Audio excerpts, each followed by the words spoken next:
Hello again, viewers. Welcome back to Immigration Matters with me, Primerose Makunzva.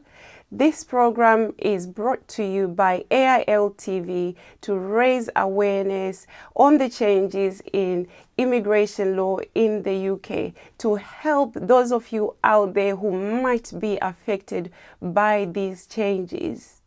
As we have stated in previous programs, our program does not provide direct legal advice in people's individual cases. So if you are affected in any way by the changes in immigration law, please do seek legal advice from a professional. If you'd like to talk to me about your own individual case, please do contact me on the details that are appearing on the screen right now. Today I'm going to talk about appeal rights. In a previous program, we talked about the Immigration Act of 2014 and how it was going to change appeal rights for those who are challenging the decisions of the Home Office in their applications for leave to enter or leave to remain in the UK. So what the 2014 Act has done is it has removed rights of appeal for students who are applying for leave to remain in the UK or leave to enter in the UK.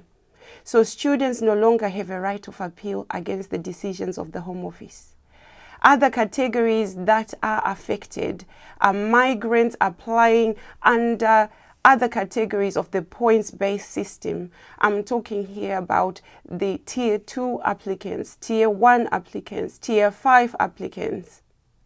All of those applying in these categories will no longer have a right of appeal to the tribunal if the Home Office or the entry clearance officer refuses their application for leave to enter the UK or leave to remain in the UK.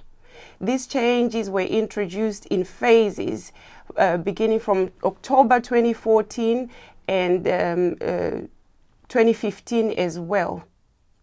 Now, the only remaining appeal rights are now for those who are making either human rights applications or who are making asylum applications.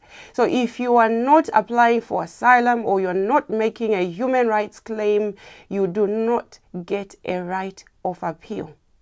So you have to be careful when you are applying. If you want to obtain a right of appeal, should you be refused leave to enter or leave to remain in the UK, you have to include a human rights claim in your application, because that is the only way to secure a right of appeal against the decision if it's a negative decision.